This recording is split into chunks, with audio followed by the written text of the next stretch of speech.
Assalamualaikum warahmatullahi wabarakatuh. Apa kabar teman-teman semua? Semoga kita semua selalu dalam keadaan sehat walafiat, dimudahkan segala urusannya. Amin ya robbal alamin. Seperti biasa, saya akan membagikan satu cerita misteri. Seperti apa ceritanya? Langsung saja kita masuk ceritanya. Jika mencintaimu adalah dosa, maka aku siap menjadi pendosa selama sisa hidupku. 2015. Mulai sekarang jangan kebanyakan begadang, ujar Marni pada anak sulungnya itu. Iya bu, balasnya dengan senyum ketir. Ibu gak nyangka loh, kamu sebentar lagi akan menikah. Duh, akhirnya perasaan ibu lega.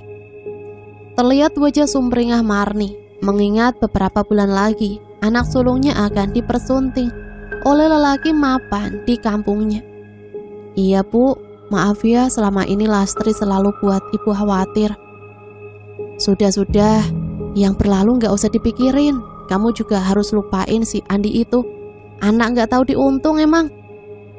Marni pergi menuju dapur untuk menyiapkan makan malam. Lastri masih ragu apakah ini keputusan yang sudah benar. Tapi jika dipaksakan, dia tidak akan bisa hidup tenang dengan bersuamikan Aryo, duda kaya di kampungnya itu. Namun jika pernikahan dibatalkan, hal ini pasti akan menjadi pergunjingan orang seluruh kampung yang sudah sangat hafal bagaimana perjalanan hidup Lastri dan bagaimana hal itu akan sangat menyakitkan kedua orang tuanya.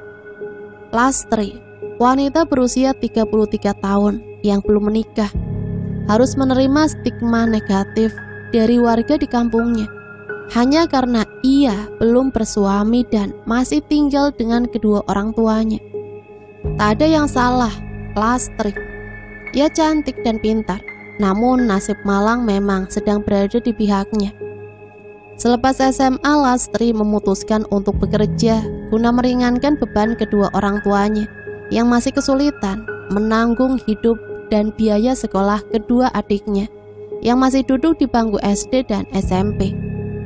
Namun berbeda dengan Andi, pacar Lastri yang memutuskan untuk melanjutkan kuliah ke kota dan menjanjikan dia akan kembali untuk mempersunting Lastri jika sudah lulus kuliah dan mendapat pekerjaan tetap.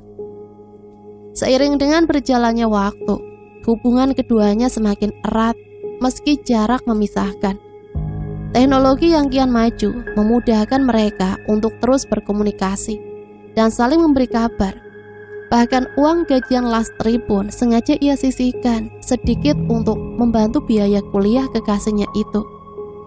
Tak ada yang merasa aneh akan hal itu. Bahkan ibu Lastri pun tak keberatan.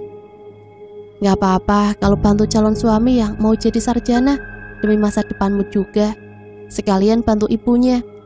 Itulah jawaban dari Marni jika Lastri mengirimkan uang untuk Andi, pemuda yang ia kenal sejak kecil yang tak lain adalah anak dari sahabatnya itu. 4 tahun menjalin hubungan dan hanya bertatap muka saat lebaran tiba.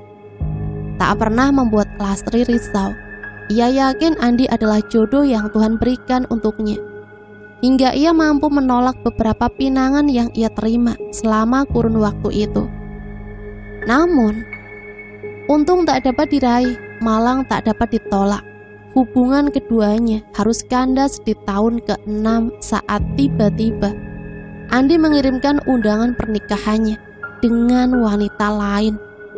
Rasa sakit hati yang ditinggalkan Andi membuat Lastri tenggelam dalam kesibukan dan memutuskan untuk fokus bekerja hingga bertahun-tahun lamanya tanpa menghiraukan masalah pernikahan. Sampai di penghujung tahun lalu, Lastri harus menerima pil pahit lainnya. Perusahaan tempat ia bekerja mengalami kebangkrutan dan ia di PHK di saat usianya sudah menginjak 32 tahun. Gaji yang selama ini ia berikan kepada orang tuanya untuk kehidupan mereka tak tersisa sama sekali. Tulang punggung keluarga selama belasan tahun kini sudah tidak berdaya, dan sepertinya pinangan Aryo adalah jalan satu-satunya yang dimiliki Lastri untuk bertahan hidup. Namun Aryo tidaklah asing di telinga Lastri. Seorang duda kaya berusia 36 tahun yang ditinggal mati istrinya 3 tahun lalu, yang kematiannya masih menjadi pergunjingan warga di kampung hingga saat ini. Aryo kembali ke kampung halamannya beberapa bulan yang lalu untuk tinggal dan menetap. Dan dalam kurun waktu yang singkat itu pula, ia datang ke rumah Lastri dan berniat melamarnya, yang tentu saja disambut baik oleh Marni. Ia abaikan gosip yang beredar dan tetap merestui pinangan lelaki itu dengan putrinya. Alhamdulillah ya, jodoh kamu gak tanggung-tanggung, langsung Pak Aryo. Marni mengambil centong nasi dan memberikannya kepada Saiful, suami sekaligus ayah Lastri. Kamu beneran sudah mantap, Tri? Tanya Saiful memastikan anaknya lagi. Iya Pak, insya Allah, ucap Lastri lirih. Kamu itu pasti sudah yakin lah, 2 bulan lagi mereka mau menikah, apalagi yang harus diragukan. Ditambah calon suami dia itu mapan dan punya usaha sendiri, gak kayak bapaknya, sindir Marni sambil melirik suaminya. Maafin bapak ya Tri, gara-gara bapakmu ini kamu harus menanggung semua beban keluarga. Insya Allah semua balasan kebaikan kamu akan kembali lagi ke kamu, ucap Saiful sambil mengusap air matanya. Lastri hanya tertunduk. Sudah, ayo sekarang makan dulu. Marni mengalihkan pembicaraan. Malam semakin ramai saat Dewi, adik perempuan Lastri, datang ke rumah dengan membawa tas besar dan Arif dalam gendongannya. Seolah pemandangan ini sudah biasa terjadi. Berantem lagi? Tanya Marni yang tak dibalas oleh Dewi dan langsung masuk ke kamar kakaknya. Aku mau tidur di sini sementara waktu Mbak, ucapnya tanpa basa-basi. Lastri tak menjawab, ia langsung pergi keluar dan meninggalkan adik serta keponakannya itu di kamar. Berjalan ke teras, Lastri sayup-sayup mendengar ibunya sedang berbicara di telepon. Iya, nanti ibu kirim uangnya. Kan kamu tahu sendiri, sekarang Mbak Lastri sudah nggak kerja. Nanti ibu usahakan kamu kuliah aja yang benar. Suara lantangnya terdengar dari balik tembok. Nanti kalau Mbak Lastri sudah menikah, hidup kita akan jadi lebih baik.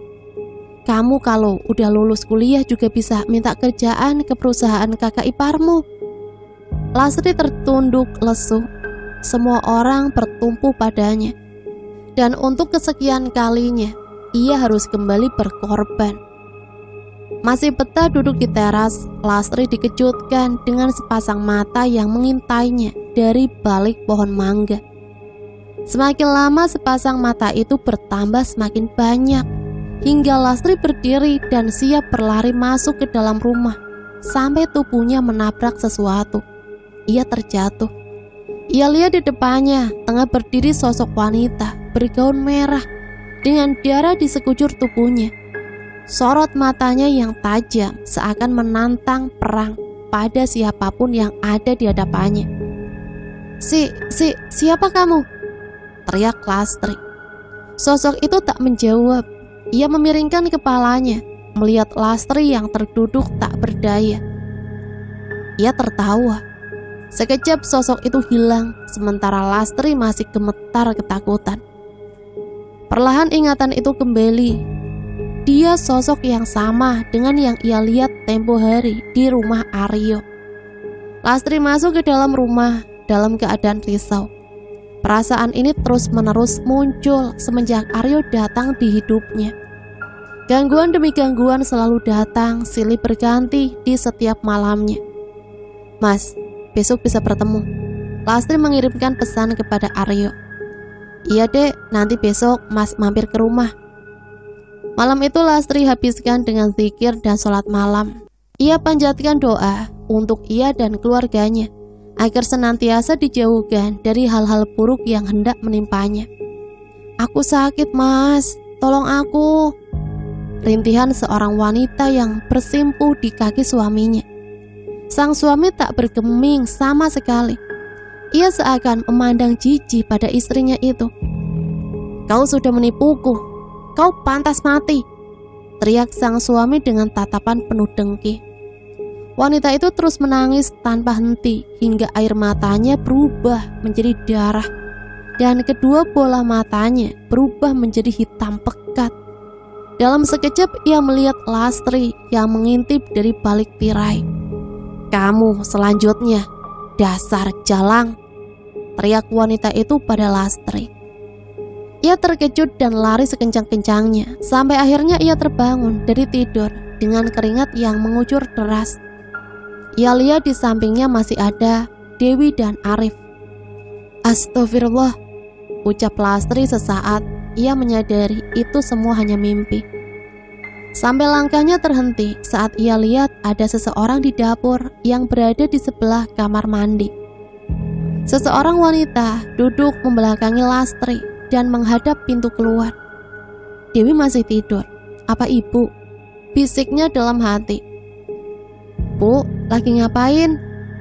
Tak ada jawaban. Perlahan Lastri menghampiri wanita itu. Sesaat wanita itu hendak menoleh. Pundak Lastri ditepuk dari belakang oleh seseorang. "Ngapain kamu?" Lastri kaget saat yang ia lihat adalah ibunya sendiri. "Bu, kamu kenapa kaget gitu? Kayak habis lihat setan aja." Marni langsung masuk ke dapur. Seketika wanita yang Lastri lihat pun menghilang. Gangguan demi gangguan Lastri alami, namun tak pernah sekalipun ia bicarakan hal itu pada keluarganya. Ia takut apa yang ia alami hanya halusinasinya saja.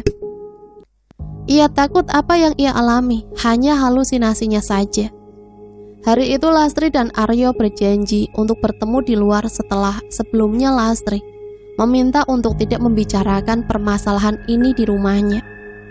"Kenapa, Dek?" tanya Aryo yang melihat Lastri duduk dengan tatapan kosong. Keduanya masih terlihat canggung karena ini mungkin pertemuan ketiga mereka setelah Aryo datang ke rumah Lastri untuk melamarnya. "Mas, maaf kalau aku lancang. Sebelumnya Mas sudah yakinkan keluarga aku untuk terima pinangan Mas. Tapi sampai saat ini aku belum tahu banyak tentang Mas," ucap Lastri langsung ke intinya. "Terlebih, aku yakin Mas sudah tahu apa yang dibicarakan orang-orang tentang kita. Jujur aku gak peduli itu, tapi jika itu udah ganggu aku sampai sedemikian rupa, aku gak sanggup, Mas." "Ganggu kamu? Ganggu bagaimana?" Aryo bingung. "Sulit dijelaskan, Mas. Tapi aku cuma mau tahu alasan sebenarnya Mas mau menikahi aku dan bagaimana pernikahan Mas sebelumnya. Aku ingin tahu semuanya." Lastri tidak tahu harus memulai dari mana karena hal-hal yang dia alami memang di luar nalar manusia. Namun yang Lastri yakini, hal itu ada hubungannya dengan kehidupan Aryo sebelumnya. Dan alasan ia memilih Lastri di antara banyaknya wanita di luar sana. Aryo menghela nafas, mencoba memilah kata agar apa yang ia ucapkan nantinya tidak disalahartikan oleh Lastri. "Istri Mas meninggal 3 tahun lalu karena sakit. Mas juga gak tahu sakitnya apa. Karena setiap kali berobat, jawabannya selalu sama. Tidak ada penyakit yang serius. Sudah dicoba pengobatan apapun, tapi gak sembuh juga. Sampai akhirnya dia meninggal dunia," cerita Aryo. "Lalu setelah istri Mas meninggal, Mas gak menikah lagi selama 3 tahun? Tanya Lastri yang merasa kurang puas dengan penjelasan Aryo. "Enggak, Dek, Mas gak menikah lagi dan fokus ke bisnis Mas di kota. Sampai akhirnya Mas dapat kabar kalau ibu lagi sakit dan Mas putusin untuk pindah ke sini lagi. Setelah tahu kalau kamu belum menikah, Mas nekat buat ngelamar kamu langsung. Jujur, sejak SMA, Mas sudah suka sama kamu. Tapi karena waktu itu Mas sudah mau lulus dan kamu baru masuk kelas 1, jadi kita jarang ketemu. Ditambah Mas juga nerusin kuliah ke kota." Lastri menatap Aryo bingung. "Sejak SMA?" Batinya. "Waktu Mas selesai kuliah, Mas sempat pulang ke kampung loh. Tapi tahu kamu sudah punya pacar, ya Mas gak berani deketin." "Istri Mas dari kota juga?" tanya Lastri. Bukan, dia dari kampung di pulau seberang. Dia anak perantauan juga, sama kayak Mas. Kita satu kampus. Lebih baik kita nggak usah bahas itu lagi, Dek. Mas sudah berusaha melupakan itu semua. Aryo tersenyum, namun terlihat mimik mukanya berubah. Dia terlihat kesal. Lastri mengangguk dan mereka menghabiskan sisa siang itu dengan membicarakan kehidupan mereka masing-masing. Gangguan yang dialami Lastri tak kunjung reda. Setiap malam ada saja hal yang mengusik Lastri. Dan ketukan pintu kamar sampai suara tangisan dari luar rumah. Namun komunikasi yang lancar dan sikap Aryo yang begitu peduli padanya mampu menepis keraguan Lastri dan membuat ia memantapkan diri untuk menikah dengannya. Karena ia sadar di usianya yang sekarang akan sulit mendapatkan jodoh sebaik Aryo. Mbak Lastri enak banget ya, sekali menikah langsung dapat jodoh orang kaya. Biar dia duda tapi dia nggak punya anak. Duh, mantep lah. Sindir Dewi saat satu keluarga itu menyantap makan malam bersama. Makanya siapa suruh hamil duluan dan dapat suami pengangguran. Udah enak mbakmu ini biayain kamu sekolah, masih aja kamu sia-siain. Sentak Marni pada anak keduanya itu yang dibalas dengan nyinyiran Dewi. Alhamdulillah kalau jodoh gak kemana Wi. Mungkin ini jawaban dari Allah atas doa-doa mbak. Jawab Lastri dengan senyuman yang merekah. Udah yakin banget ya mbak? Emang gak dengar gosip tentang dia? Katanya istri dia mati karena jadi tumbal usahanya loh. Ntar kalau mbak jadi korban berikutnya gimana? Lagian kalau dia emang mau nikah lagi, kenapa gak sama yang masih muda? Iya gak? Dewi masih saja berusaha membuat Lastri kesal. Tiba-tiba Saiful menggebrak meja dengan keras sampai semua orang terkejut dibuatnya. Dewi, sekarang juga kamu pergi dari rumah ini dan kembali ke suamimu. Sudah cukup kamu bikin keluarga malu, tapi masih bisa-bisanya kamu ngomong sembarangan gitu sama kakakmu sendiri. Dasar anak kurang diuntung, teriak Saiful dengan emosi yang masih berapi-api. Apaan sih pak? Berlebihan banget marahnya. Lagian aku juga cuma bercanda. Kalian emang lebih sayang sama Mbak Lastri karena dia ladang duit kan? Bahkan saat Mbak Lastri udah gak kerja, malah kalian paksa nikah sama duda kayak itu. Lagi pula siapa yang minta Mbak Lastri biayain aku sekolah? Itu kan tugas kalian sebagai orang tua. Dewi dengan lancangnya mengatakan itu semua. Muka Marni merah padam. Ia berdiri dan hendak menjambak rambut Dewi sampai Lastri memegang tangan ibunya dan menghentikannya. Sudah cukup, sudah banyak masalah di keluarga ini, gak usah ditambah lagi. Dewi, kamu di sini hanya tamu, bersikaplah lebih sopan. Kalau kamu masih bertingkah, pulang ke rumahmu sendiri. Karena kamu bukan tanggung jawab kami lagi. Dan asal kamu tahu, aku menikahi Aryo atas pilihanku sendiri. Jangan kamu limpahkan pada bapak atau ibu. Dan satu hal lagi, berbakti pada orang tua bukanlah pilihan, tetapi kewajiban. Aku ikhlas menjadi ladang duit mereka, jika itu bisa membuat mereka bahagia dan bisa hidup dengan layak. Seketika semua diam. Dewi melotot dan pergi menuju kamar Lastri. Saiful tertunduk dan menangis. Marni yang masih berdiri dipapa Lastri untuk kembali duduk di kursinya. Mereka melanjutkan makan malam dalam sunyi. Malam itu Lastri tidak tidur di kamarnya dan memilih tidur di sofa.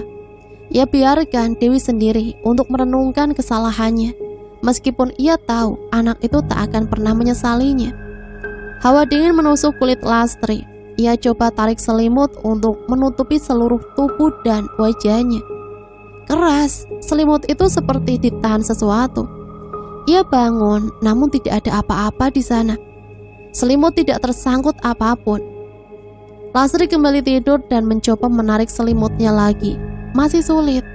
Ia kembali bangun, masih tak menemukan apapun.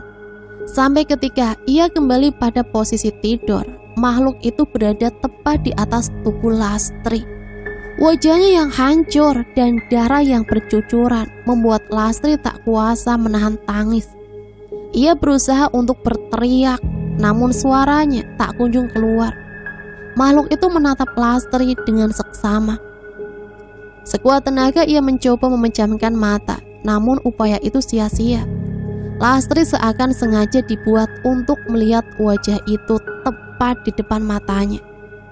Sampai tubuhnya diguncang-guncang dengan keras oleh seseorang hingga Lastri tersadar. "Kamu kenapa, Tri? Kamu kenapa tidur di sini?" Saiful membangunkan Lastri yang sedari tadi ia lihat mengerang kesakitan. Lastri terbangun dengan nafas yang tersengal-sengal. "Kamu mimpi?" Lastri tidak menjawab. Saiful yang melihat ada yang salah dengan putrinya itu mencoba menebak sesuatu. "Tri, Bapak tahu kamu mau menikah dengan Aryo karena ibu.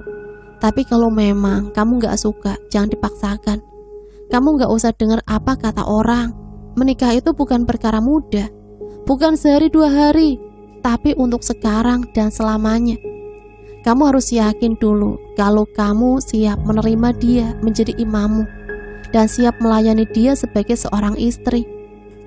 Lastri menatap wajah ayahnya itu seraya berkata, "Bapak enggak usah khawatir. Awalnya Lastri juga enggak suka sama Mas Aryo dan menerima pinangannya karena ibu. Tapi setelah Lastri kenal lebih jauh, ternyata Mas Aryo itu orangnya baik dan pengertian. Dia juga mau menerima kekurangan Lastri.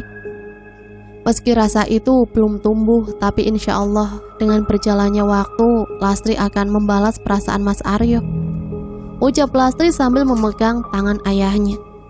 "Bahkan Mas Aryo janji mau belikan kaki palsu buat Bapak loh, biar Bapak nggak capek pakai tongkat terus," lanjut Lastri dengan senyuman yang merekah di wajahnya. Saiful hanya mengangguk menahan tangis. "Ya sudah, kamu tidurnya di kamar saja. Sudah jam 2 malam ini. Bapak tadinya mau ke WC, malah nggak jadi." Mereka berdua tertawa. Selepas ayahnya masuk ke kamar, Lastri kembali duduk terdiam. Ia yakin apa yang barusan dialaminya bukanlah mimpi atau halusinasi, tapi benar-benar nyata. Apa yang sebenarnya dia inginkan? Batinnya. Lastri beranjak dari sofa dan pergi ke kamar. Sesaat dia membuka pintu kamarnya, Dewi duduk di atas kasur sambil berkali-kali mengusap air matanya. "Kamu kenapa?" "Gak apa-apa, Mbak." "Kamu udah kelewatan, Wi. Gak sepantasnya kamu ngomong gitu sama ibu dan bapak. Kalau kamu marah sama Mbak, ya ngomong langsung sama Mbak. Jangan salahin bapak sama ibu," ucap Lastri yang masih kesal pada adiknya itu. "Maafin aku, Mbak, aku hilaf." Dewi masih berusaha menahan tangisnya. "Surya, dia ketahuan selingkuh, Mbak.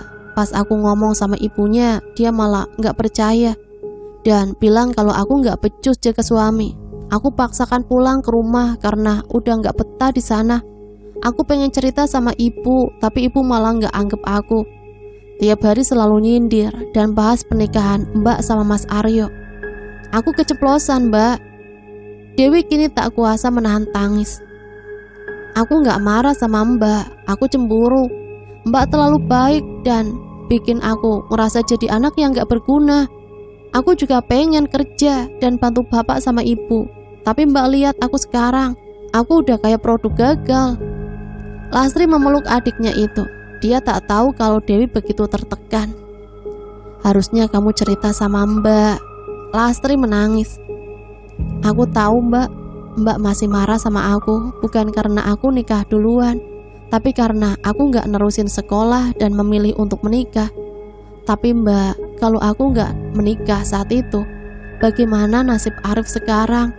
Meski kami belum dewasa, tapi seenggaknya Arif lahir punya ayah dan ibu yang lengkap. Aku gak rela kalau harus kasih Arif ke orang lain." Sudah, Mbak gak marah sama kamu kok. Mbak cuma ngerasa gagal karena gak bisa jadi Mbak yang baik buat kamu. Udah, sekarang gak usah nangis lagi. Pokoknya besok kamu harus minta maaf sama ibu dan bapak juga, pinta Lastri. "Iya, Mbak. Mbak, tentang Pak Aryo itu, aku memang beneran curiga. Tapi sumpah Mbak, bukan karena aku cemburu atau gak suka Mbak menikah. Tapi aku dengar kabar kalau istrinya emang mati gak wajar. Dan itu karena ulah Pak Aryo." Dewi sedikit ragu. "Udah, Mbak gak mau dengar apa-apa lagi. kamu cuma dengar kata orang.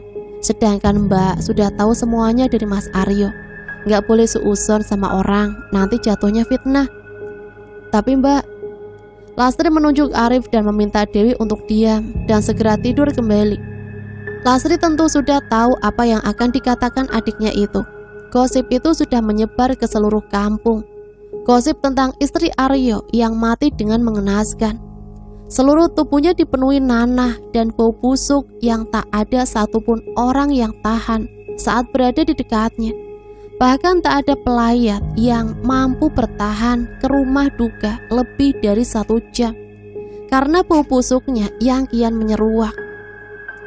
Awalnya Lastri juga curiga, tapi dia berusaha menghiraukan gosip itu dan mencoba meyakinkan diri untuk tetap percaya pada Aryo. Bu, besok malam Mas Aryo mau main ke rumah, ucap Lastri saat ibunya itu sedang sibuk melipat baju.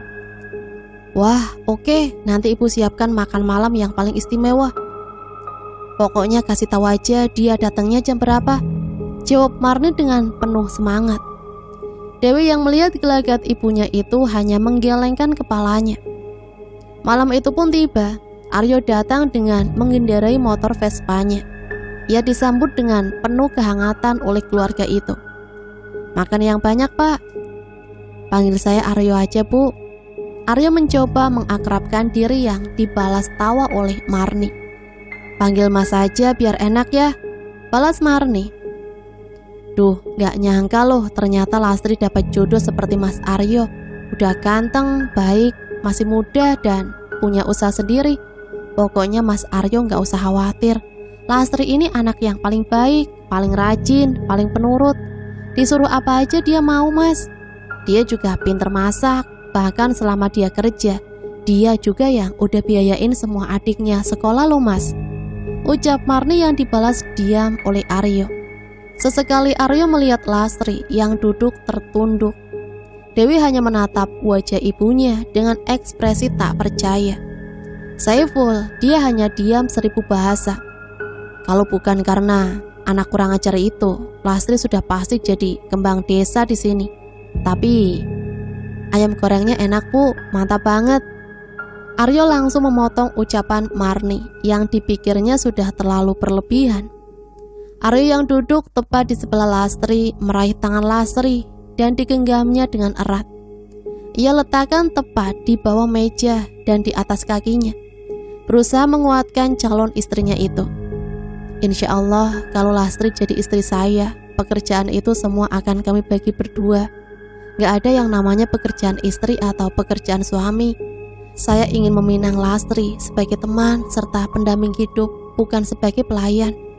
Jadi ibu dan bapak gak usah khawatir, saya akan perlakukan Lastri sebaik mungkin, ucap Aryo sambil menatap Lastri.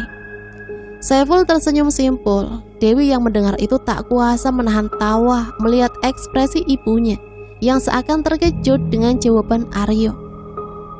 Marni seharusnya senang, namun apa yang Aryo ucapkan justru menghantam jantungnya. Seakan ia dengan tanpa sengaja mengakui bahwa selama ini Lastri hanya diperlakukan sebagai sapi perah di keluarganya. Aryo pamit pulang dan Lastri mengantarnya sampai pintu depan. Capek ya jadi anak sulung? Tanya Aryo. Lastri hanya menggelengkan kepala. Kamu hebat, Dek, bisa kuat dan tegar jadi pondasi keluarga kamu. Kalau Mas mungkin udah nyerah duluan dan kabur dari rumah. Setelah kita menikah, giliran Mas yang jagain kamu ya. Aryo tersenyum seraya pamit. Lastri tetap berdiri sambil melihat motor Vespa itu pergi menjauh dari rumahnya. Sebelum Lastri sempat berbalik, yang melihat motor Aryo lagi. Ada seseorang yang duduk di belakangnya. Wanita itu yang menatap Lastri dengan penuh kebencian. Pikiran itu semakin mengganggunya. Siapa wanita itu? Untuk apa dia selalu mengikuti Aryo? Apa maunya? Di saat perasaan Lastri sudah yakin pada Aryo, selalu saja ada gangguan itu yang menggoyahkan pendiriannya. Lastri membuka pintu dan hendak masuk ke ruang makan sampai langkahnya terhenti saat ia mendengar percakapan keluarganya terdengar sampai ruang depan. Kemarin waktu ibu suruh Mbak Lastri ke pasar, bukannya ada tamu yang datang cari Mbak Lastri. Kenapa ibu nggak sampein pesannya? Tanya Dewi mencoba memancing ibunya. Siapa, Wi? Tanya Saiful. Lastri mencoba tak mengeluarkan suara sedikit pun. Marni masih diam saja. Dia keluarga mendiang istrinya dari kota, Pak. Dia bilang Mbak Lastri harus hati-hati sama Pak Aryo. Bahkan kalau bisa pernikahannya dibatalkan saja, ucap Dewi yang masih menatap ibunya. Benar, Bu. Saiful memastikan. Kamu itu ngada-ngada aja, Wi. Kalau kamu nggak dengar semuanya, jangan sok tahu.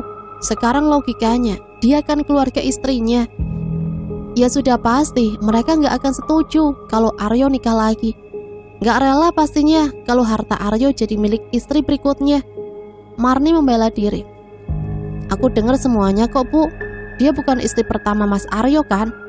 Dia itu pengantinnya yang meninggal karena bunuh diri tepat sehari sebelum pernikahannya. Itu karena ulah Mas Aryo kan? Wanita itu jelas-jelas bilang kalau Aryo sudah pelet adiknya sampai jatuh cinta pada Aryo. Sampai akhirnya dia dijadikan tumbal sama seperti istri pertamanya yang mati 3 tahun lalu itu. Dewi masih bersikukuh. Belum sempat Marni membantah ucapan Dewi, Lastri langsung masuk ke dalam. Ibu, apa wanita itu ninggalin nomor teleponnya? Biar aku yang tanya sendiri. Semua terdiam. Marni yang melihat Lastri masuk dari pintu depan tentu sudah bisa menebak jika anaknya itu mendengar semua percakapan mereka. Marni tak berkutik. Ia berikan secari kertas pada Lastri dari kantong celananya. Malam itu juga Lastri menghubungi nomor telepon itu. Terdengar suara wanita dari ujung telepon sana. Lastri menjelaskan maksud dan tujuannya menelpon wanita itu. Sampai akhirnya mereka setuju untuk bertemu esok hari. Subuh tiba. Lastri bersiap untuk mengejar bus paling pagi. Ia pamit pada ayahnya untuk pergi ke kota menemui wanita itu. Ayahnya tak bisa melarang.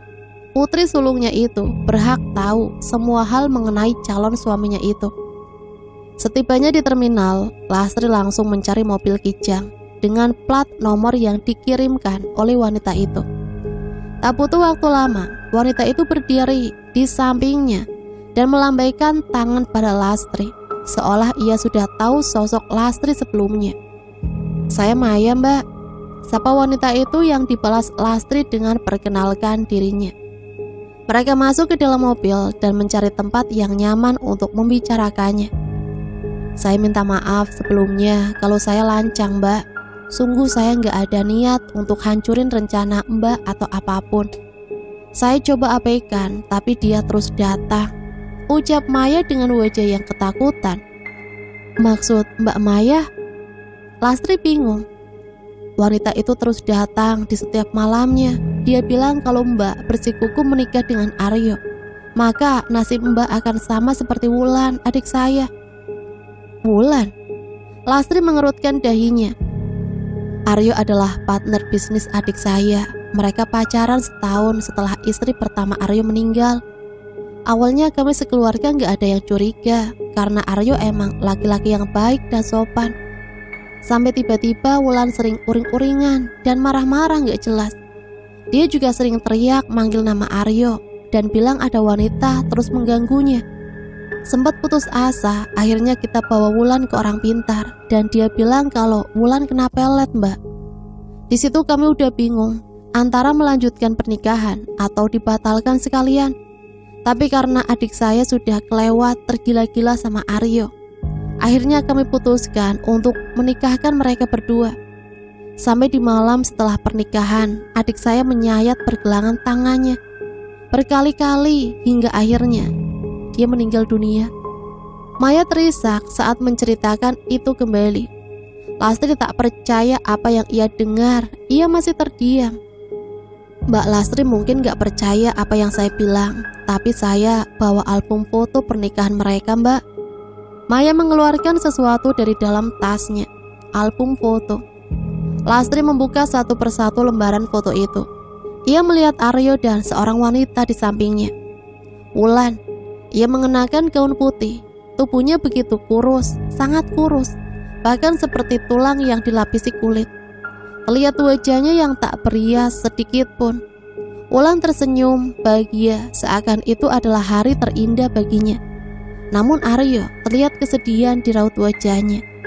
Tiba-tiba pandangan Lastri dialihkan oleh bayangan serta kejadian di saat Wulan meninggal. Gaun putih yang masih ia kenakan dipenuhi darah. Wulan bunuh diri di dalam kamar mandi dan sosok itu.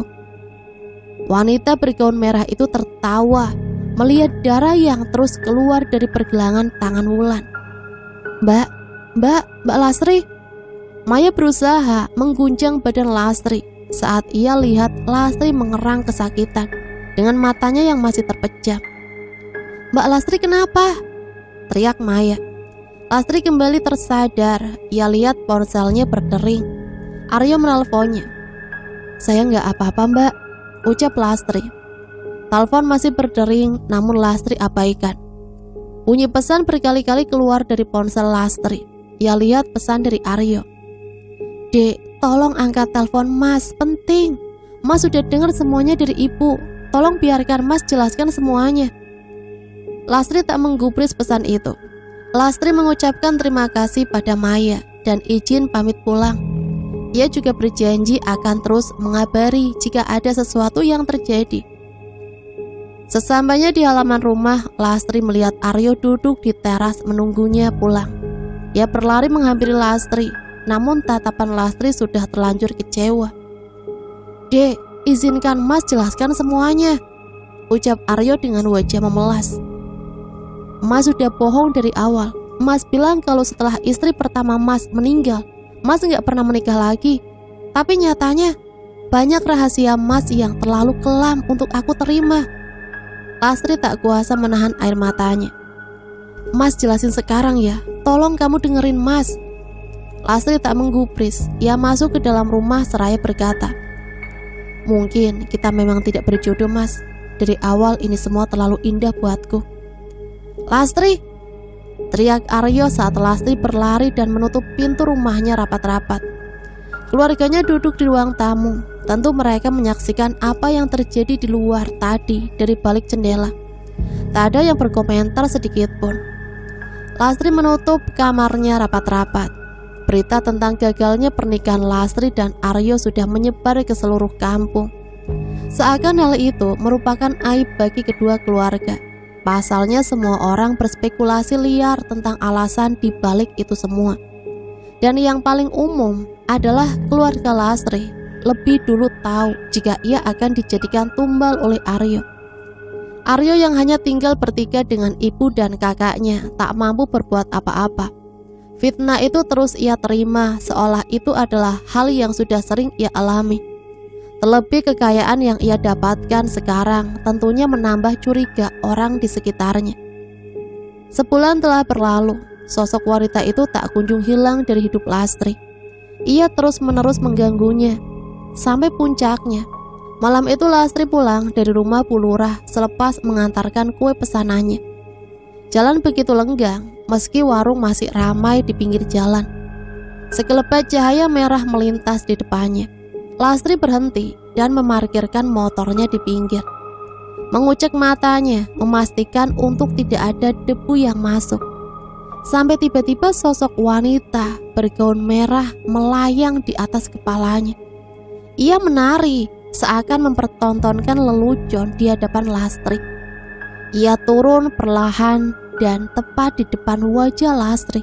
Ia tertawa. Ia mencekiknya dengan keras hingga Lastri tak bisa bernafas dan Lastri jatuh tak sadarkan diri. Warga sekitar yang menyaksikan hal itu langsung membawa Lastri ke rumah sakit. Mbak, gimana? Udah mendingan? Tanya Dewi. Alhamdulillah Wi, sudah nggak terlalu sakit. Lastri masih memegang lehernya yang masih terlihat memar. Lagian mbak kok bisa ngelamun sih di jalan raya? Bahkan orang-orang sekitar bilang mbak sengaja berhenti di tengah jalan, terus tiba-tiba malah cekik leher mbak sendiri. Pingsan, kan aneh. Mereka nyangka mbak kesurupan tahu. Lastri hanya diam. Oh iya, tadi Mas Aryo datang, tapi mbak masih belum sadar. Dia urusin semua biaya administrasi, terus dia pamit. Dewi merasa bersalah karena ia merasa ia turut andil dalam kegagalan pernikahan kakaknya itu. Mbak, aku minta Ibu mana? Lastri langsung memotong ucapan adiknya itu. Ibu sama bapak lagi nunggu Dimas di luar, Mbak. Kamu kasih tahu Dimas? Dimas emang rencana mau pulang karena lagi libur semester. Terus ibu kasih tahu juga kalau Mbak kecelakaan, jadi dia langsung datang ke rumah sakit.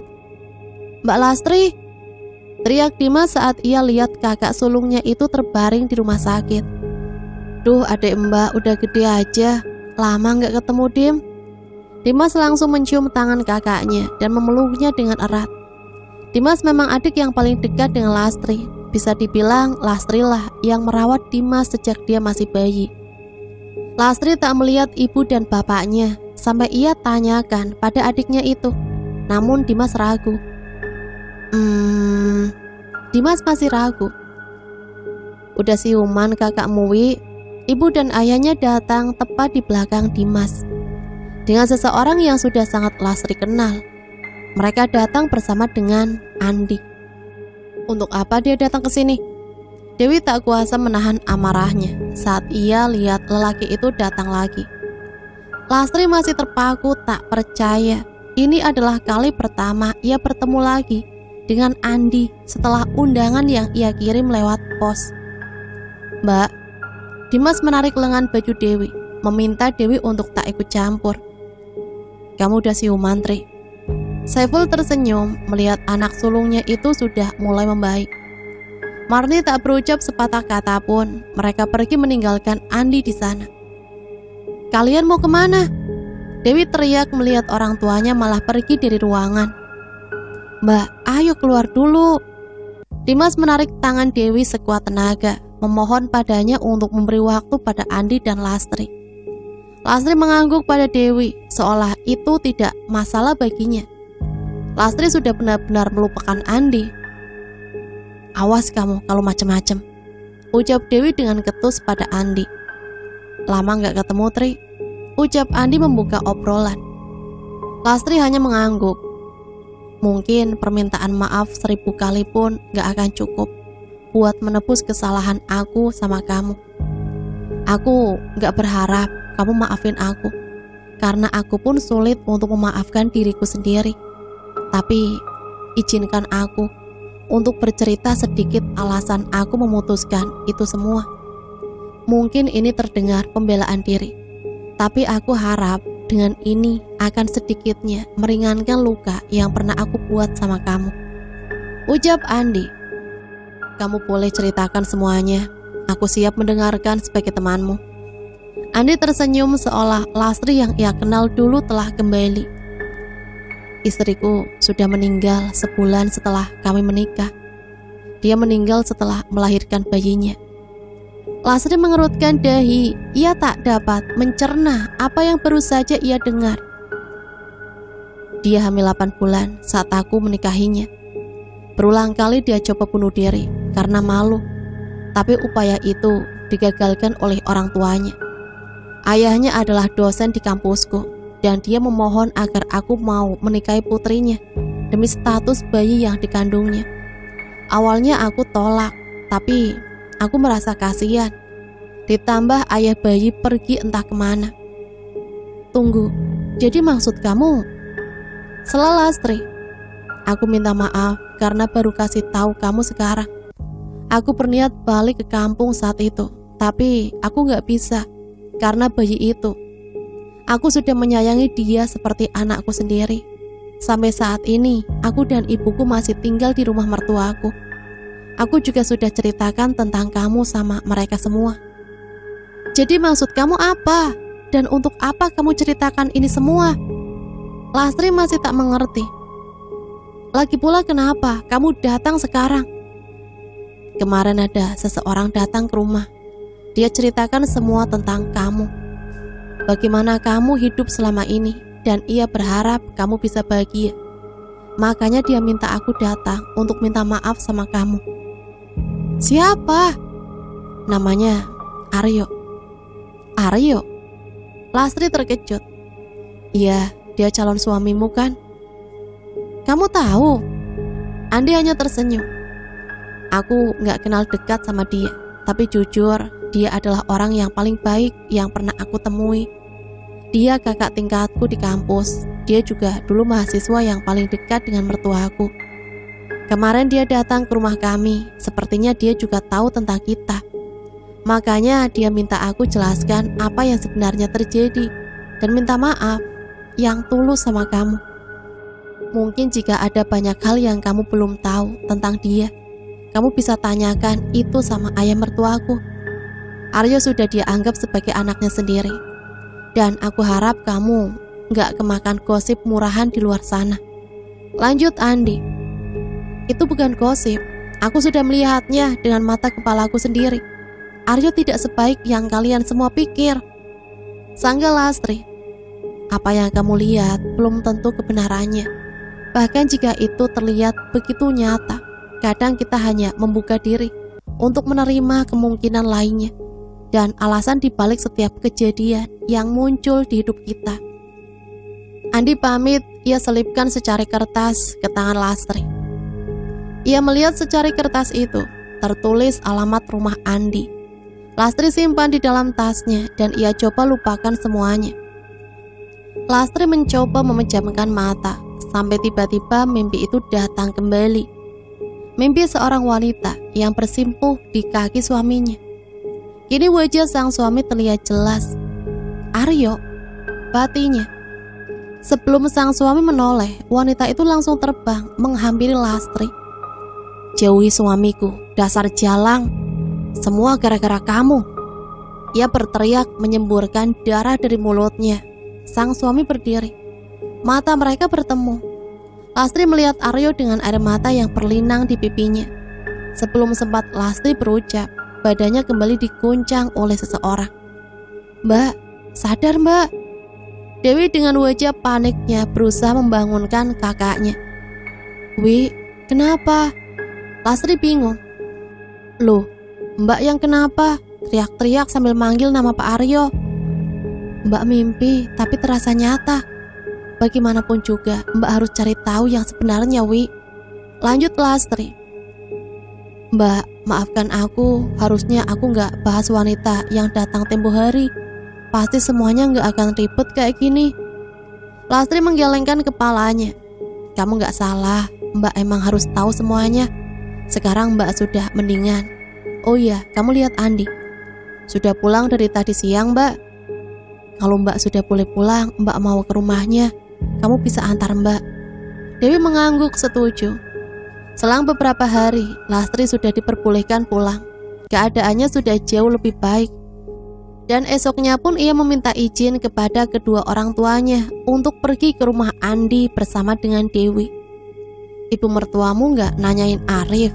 Tanya Dewi saat keduanya masih dalam bus. Dia tiap malam telepon minta aku balik. Jawab Dewi singkat.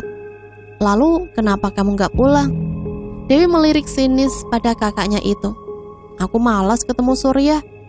Lastri tidak bertanya lebih lanjut. 2 jam perjalanan akhirnya mereka telah sampai di terminal bus. Andi sudah menunggu dengan mobilnya. Kamu masih marah sama aku, Wi? Tanya Andi yang melihat Dewi masih ketus padanya. Meski Mas sudah jelasin semuanya, tapi gak ngerubah kenyataan kalau yang Mas lakuin ke mbak aku itu tidak bisa dimaafkan. Intinya aku masih gak suka sama situ. Lastri menyenggol lengan adiknya. Iya, aku tahu kok. Makanya aku mau nebus kesalahan aku sama Lastri. Nebus gimana maksudnya? Tanya Dewi. Ya pokoknya nanti kalian tahu sendiri. Mobil telah sampai di rumah mertua Andi. Rumahnya lumayan besar dan halamannya juga luas. Di depan rumah sudah ada seorang laki-laki parubaya dengan anak kecil di sampingnya yang sudah menunggu. Ia mengajak Lastri dan Dewi ikut turun. Andi memperkenalkan 2 orang itu sebagai ayah mertua dan anaknya. Saya Abidin dan ini cucu saya, Firman. Sapa lelaki itu pada keduanya. Tak butuh waktu lama, keduanya dipersilahkan masuk dan obrolan pun langsung menjurus ke intinya. Pertama-tama saya ingin memohon maaf sama Mbak Lastri. gara-gara keegoisan saya. Harus menghancurkan hati Mbak Lastri dan keluarga. Jujur, itu adalah pilihan tersulit. Saya ingin anak saya bisa hidup normal, tapi saya malah menghancurkan hidup orang lain dan hidup anak saya sendiri, ucap Abidin dengan berlinang air mata. Saya tidak apa-apa, Pak. Itu semua sudah menjadi cerita masa lalu dan alangkah baiknya jika tidak diungkit lagi. Lagi pula masalah jodoh itu sudah Allah yang atur. Jika dipaksakan pun, kalau memang saya tidak berjodoh dengan Andi, pasti tidak akan jadi, terlepas apapun alasannya. Abidin tersenyum dan mengangguk. Andi pamit untuk mengantar Firman ke tempat ibunya, dan obrolan pun dilanjutkan dengan hanya mereka bertiga. Setelah anak saya meninggal, istri saya sangat syok, sering sakit-sakitan, sampai akhirnya almarhumah meninggal 1 tahun setelahnya. Mungkin itu alasan kenapa Andi tidak mau menikah lagi atau pergi dari rumah ini. Saya sudah paksa dia menikah dan membawa istri barunya untuk tinggal bersama, tapi selalu dia tolak. Ditambah ibu besan juga tinggal di belakang rumah, jadi saya merasa sangat terbantu. Lastri hanya mengangguk dan tersenyum. Andi bilang kalau bapak ini kenal lama dengan Mas Aryo. Saya ingin dengar cerita dari bapak langsung. Aryo itu salah satu mahasiswa yang paling cerdas di kelas saya. Bukan cuma itu, dia juga anak yang baik. Dulu sempat mau saya jodohkan dengan anak saya, tapi dia nggak mau. Katanya sudah ada yang dia suka. Ceritanya, istrinya, tanya Lastri. Bukan, dia bilang perempuan dari kampung halamannya. Dan baru kemarin-kemarin setelah Aryo datang ke sini, saya baru tahu kalau perempuan yang dia maksud adalah kamu, Mbak. Ungkap Abidin yang dibalas tatapan tak percaya dari Dewi dan Lastri. Tunggu sebentar ya, Mbak. Sejenak Abidin berdiri dan pergi ke kamarnya. Ia kembali dengan membawa sebuah album foto, seperti album kelulusan. Ia letakkan di atas meja dan dibukanya satu persatu halaman itu, sampai tangannya terhenti pada satu halaman. Di situ ada foto Aryo, dan jauh di sebelah pojok kanan ada foto seorang wanita bernama Sukma. Ini adalah foto almarhum istrinya. Tunjuk Abidin pada foto wanita itu. Lastri tak bisa berkata-kata saat ia lihat dengan seksama foto wanita itu. Ia wanita yang sama dengan sosok yang selama ini mengganggunya. Wanita bergaun merah.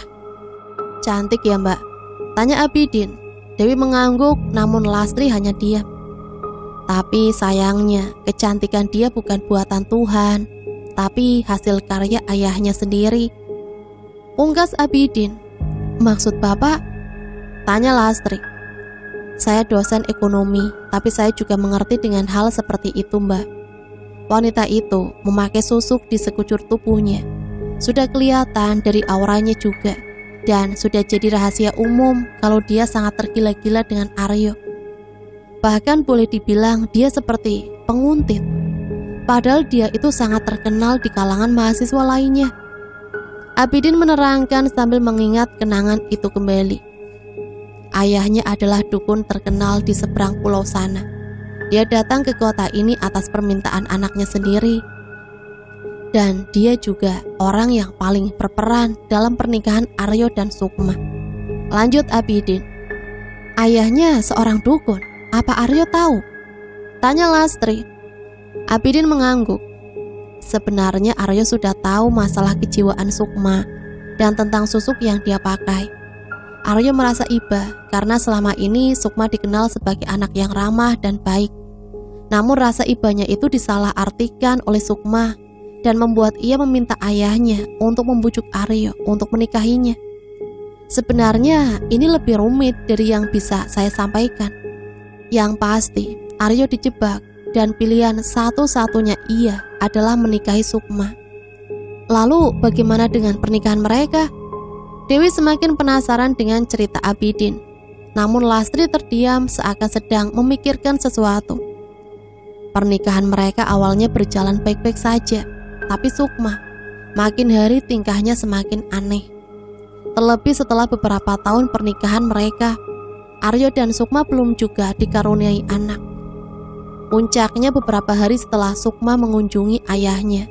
Dia sering mual dan sakit-sakitan. Di sekujur tubuhnya dipenuhi dengan nanah yang terus mengeluarkan darah. Abidin menghela nafas dan melanjutkan ceritanya. Aryo, anak malang itu harus merawat sendiri istrinya, karena tak ada satupun rumah sakit yang sanggup menangani penyakitnya itu. Istrinya selalu memakai gaun merah dan memaksa Aryo membelikan yang baru jika gaun itu telah dipenuhi dengan darah dan nanah. Dia merasa gaun merah bisa menyamarkan warna darah di tubuhnya. Sampai suatu hari, ayahnya datang ke rumah dan meneriaki Aryo. Dia bersumpah akan menghancurkan hidup Aryo jika terjadi sesuatu pada putrinya itu. Lalu yang terjadi dengan Wulan, apakah itu karena Sukma? Tanya Lastri. Itu perbuatan ayahnya. Sukma, dia terperangkap di dunia ini dan terus menghantui Aryo dan orang-orang terdekatnya itu. Karena ulah ayahnya, Sukma tak mampu pergi dengan tenang karena jiwanya masih dipenuhi dendam. Wulan adalah salah satu korbannya. Dia memang tidak membunuhnya secara langsung, tapi dia menyerang jiwa Wulan sampai dia menyerah dan bunuh diri. Abidin menatap Lastri dalam-dalam. Tapi kamu, Aryo bilang, kamu adalah wanita paling kuat dan tegar yang ia kenal. Dan setelah saya lihat langsung, ternyata Aryo benar. Kamu sering diganggu Sukma kan? Tanya Abidin. Lastri mengangguk. Dia berusaha menyerang jiwa kamu, tapi karena iman kamu kuat, dia selalu gagal. Sampai akhirnya dukun itu menyerang kamu secara langsung. Itulah kenapa kamu sampai mengalami kecelakaan. Lalu kenapa Pak Aryo nggak cerita dari awal? Kenapa dia baru cerita saat semuanya sudah seperti ini? Tanya Dewi. Kalau dari awal Aryo cerita, apa kalian semua akan percaya? Abidin membalikkan pertanyaan itu. Lastri dan Dewi diam. Aryo sebenarnya mau ceritakan semuanya setelah pernikahan nanti, tapi ternyata dukun itu telah menyerang keluarga Wulan terlebih dulu. Sampai-sampai dia datang ke rumah kamu. Dan di saat Aryo mau jelaskan, semuanya sudah terlambat. Lastri berdiri. Pak Abidin, terima kasih atas semuanya. Saya harus pergi ke suatu tempat. Wi, kamu bisa pulang sendiri kan? Mbak harus pergi. Dewi hanya mengangguk dan Lastri pamit berlalu. Mbak Lastri, Abidin berusaha mencegah. Ia seolah tahu kemana Lastri akan pergi. Setelah 15 menit berjalan, Lastri menemukan pangkalan ojek dan ia tunjukkan secari kertas dari saku celananya pada salah seorang ojek di sana. Ini lumayan jauh mbak, sekitar setengah jam dari sini, ucap tukang ojek itu. Tapi bapak bisa kan? Bisa sih, tapi agak mahal mbak. Setelah keduanya setuju dengan tarif yang dikenakan, mereka pun melesat pergi ke alamat rumah yang ditunjukkan Lastri. 40 menit berlalu, akhirnya mereka sampai di sebuah rumah yang sangat megah. Lastri perlahan menuju gerbang rumah itu dan ia cari bel di sekitar gerbang. Sampai ada seorang satpam yang muncul di balik gerbang itu. Cari siapa mbak? Saya mau ketemu dengan Mbak Maya, jawab Lastri. Baik, tunggu sebentar ya mbak, saya tanyakan dulu. Satpam itu berlalu meninggalkan Lastri. Dan selang 10 menit, ia datang bersama dengan Maya. Mbak Lastri, ayo masuk mbak. Ada apa mbak? Tumben datang ke rumah tanpa kasih kabar, ucap Maya mempersilahkan Lastri untuk duduk di ruang tamu. Mbak Maya, saya boleh minta tolong? Pinta Lastri. Tentu boleh mbak, ada apa ya? Saya minta antarkan ke orang pintar yang dulu menangani Wulan. Maya mengerutkan dahi. Untuk apa mbak? Maya penasaran. Saya belum yakin, tapi jika kita pergi ke sana, mungkin kita bisa mengungkap kebenaran di balik kematian Wulan, jawab Mbak Lastri sedikit ragu. Tanpa pikir panjang, Maya langsung mengambil kunci mobilnya dan mereka bergegas pergi ke rumah dukun itu.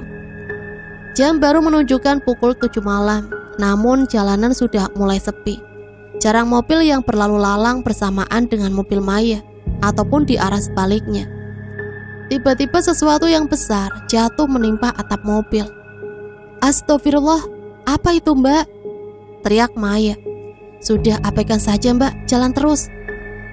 Maya hanya mengangguk mengerti. Namun gangguan itu terus berlanjut. Atap mobil seolah diinjak-injak oleh seseorang yang membuat mobil sedikit goyang. Maya melirik Lastri, tangannya gemetar. Lastri kembali memintanya untuk tetap jalan. Mbak Maya berdoa semampunya, minta perlindungan dari Allah. Lafalkan ayat Al-Quran yang Mbak Maya hafal. Lastri coba menenangkan Maya. Bukannya berhenti, gangguan itu malah semakin menjadi-jadi. Kini sosok wanita bergaun merah dengan wajah penuh darah itu berdiri di tengah jalan, menghadap mobil Maya dan Lastri.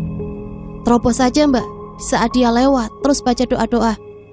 Maya sekuat tenaga menahan tangisnya, sampai akhirnya dia terobos sosok itu, dan ia menghilang. Perjalanan terasa begitu panjang, hingga mobil itu pun berhenti sejenak. Maya berhenti di pinggir jalan. Mbak, tadi itu dia yang selama ini datang ke mimpi saya, ucap Maya. Iya Mbak, saya tahu. Ayo kita lanjutkan perjalanannya. Setelah 1 jam mereka sampai di sebuah rumah tua yang gelap dan suram. Maya masih ragu untuk turun, namun ia beranikan diri karena ada Lastri di sana. Permisi Pak Sugeng, ini saya, keluarga Pak Sumitro, ucap Maya saat mengetuk pintu rumahnya. Lastri melihat sekitar, sepi. Kita langsung masuk aja Mbak, ajak Lastri. Jangan Mbak, kita tunggu di sini saja. Maya sedikit ketakutan. Lastri menarik tangan Maya untuk masuk ke rumah itu. Ruangan tengah dipenuhi dengan ukiran kuno. Ada lukisan-lukisan lama yang tergantung di sekeliling dinding. Sampai mata Lastri tertuju pada lukisan perempuan di pojok kiri. Ia menarik tangan Maya. Mbak, lihat lukisan itu, tanya Lastri. Astagfirullah. Maya begitu kaget saat ia lihat lukisan itu. Tak lain dan tak bukan adalah sosok wanita yang selama ini menghantui dia dan Wulan. Tiba-tiba suara tawa itu menggelegar, mengisi seluruh ruangan. Dasar bodoh, beraninya kalian datang ke rumahku dengan tangan kosong. Kalian mau mati? Keluar sosok laki-laki tua dari balik pintu menyeringai, melihat kedatangan Lastri dan Maya. Mbak Sugeng, ada apa ini? Jadi selama ini yang buat Wulan sakit itu Mbah. Maya tak percaya dengan apa yang ia lihat. Sudah sepantasnya adikmu mati. Dia tidak berhak bahagia dengan Aryo sialan itu di saat anakku harus mati mengenaskan. Dan kau selanjutnya. Sugeng menunjuk Lastri dengan penuh emosi. Anakmu mati karena ulahmu sendiri. Kau hancurkan masa depannya karena ambisimu. Lastri tak kalah berapi-api. Apa kau bilang? Ambisi? Anakku hampir mati karena tergila-gila dengan kunyuk itu. Ia korbankan tubuhnya untuk dijadikan ladang setan. Susuk itu aku sendiri yang pasang. Aku tahu resikonya, tapi aku tak bisa menolak permintaan gadis yang menyedihkan itu. Kalau kau tahu akibatnya, lantas kenapa tetap kau lakukan? Sukma mati karena ulahmu sendiri. Lastri tak mau kalah. Tiba-tiba perabotan rumah bergerak dengan sendirinya. Lukisan yang berada di dinding berjatuhan tanpa henti. Maya semakin ketakutan dan memegang tangan Lastri dengan erat. Sosok itu muncul dari belakang Mbah Sugeng. Sukma dengan bentuk yang menyeramkan, melayang di atas kepala ayahnya. Mereka seakan siap menyerang Lastri dan Maya saat itu juga. Anakku rela menjadi pendosa seumur hidupnya hanya karena ia tak mau kehilangan suaminya. Setelah tubuhnya dipenuhi susuk, ia rela berikan jiwanya kepada iblis hanya karena ia ingin memberi keturunan pada kunyuk itu. Kau tak tahu rasanya kehilangan darah dagingmu sendiri. Aryo sudah tahu tentang susuk itu jauh sebelum dia menikahi putrimu. Dia rela menerima kenyataan itu dan tetap memilih putrimu sebagai istrinya. Kalian sendirilah yang terus diliputi rasa ketakutan dan membuat keputusan bodoh. Kalian yang memilih jalan sesat itu, teriak Lastri. Apa maksudmu? Mbah Sugeng melotot. Arya, dia tahu ini ulah kalian semua, tapi dia tetap diam. Kau sendiri yang menghancurkan masa depan putrimu. Sosok wanita itu kini berubah menjadi Sukma yang dulu, jauh sebelum ia mengenal berjuta susuk di tubuhnya. Sukma menyentuh tangan ayahnya. Mbah Sugeng langsung melirik ke arahnya. "Sukma, maafkan bapak, nak," ucap Mbah Sugeng meratapi anak semata wayangnya itu. Sukma tersenyum melihat ayahnya, namun Sukma kembali berubah menjadi sosok menyeramkan. Ia cekik leher ayahnya. Ia angkat tubuh tua itu dan ia jatuhkan ke lantai dengan begitu keras. Lantai itu retak, begitu pula tubuh rentanya. Mbah Sugeng mati seketika. Ia mati di tangan iblis yang menguasai jiwa anaknya. Maya berteriak menyaksikan kejadian itu, namun Lastri memegang tangannya dengan erat. Lastri tak henti-hentinya berdoa memohon pertolongan yang maha kuasa. Sukma menoleh ke arahnya. Dia terbang perlahan menghampiri Lastri. Maya tertunduk menahan tangis. Lastri diam. Ia terus panjatkan doa tanpa henti. Sukma perlahan membelai rambut Lastri dengan tangan basahnya. Ia tertawa ringkih saat melihat Lastri terus berdoa. Sampai tiba-tiba pintu didobrak oleh seseorang. Aryo dan Abidin datang. Abidin langsung membawa Maya yang hampir pingsan menuju mobilnya. Aryo mendekati Lastri dan menggenggam tangannya. "Sukma, duniamu bukan di sini. Perjalanan kita sudah usai. Biarkan aku menjalani hidupku sendiri," ucap Aryo pada sosok itu. Sukma tak bergeming. "Kamu pernah ada di hidupku sebagai istri yang aku sayangi. Biarkan kenangan yang indah itu kusimpan dalam memoriku. Biarkan aku mengenangmu sebagai Sukma yang baik hati, bukan Sukma yang seperti ini." Sukma diam. Perlahan ia kembali menjadi sosok Sukma yang dulu Aryo kenal. Lastri yang melihat kejadian itu sebelumnya langsung menarik Aryo pergi, namun Aryo tahan. "Biarkan aku bahagia," pinta Aryo pada Sukma. Abidin masuk ke dalam rumah itu. Ia berteriak, "Ayo cepat pergi dari sini. Tak ada gunanya berunding dengan iblis." Sosok Sukma itu kembali lagi berubah menjadi iblis. Kejadian yang sama yang dialami Mbah Sugeng hampir terulang.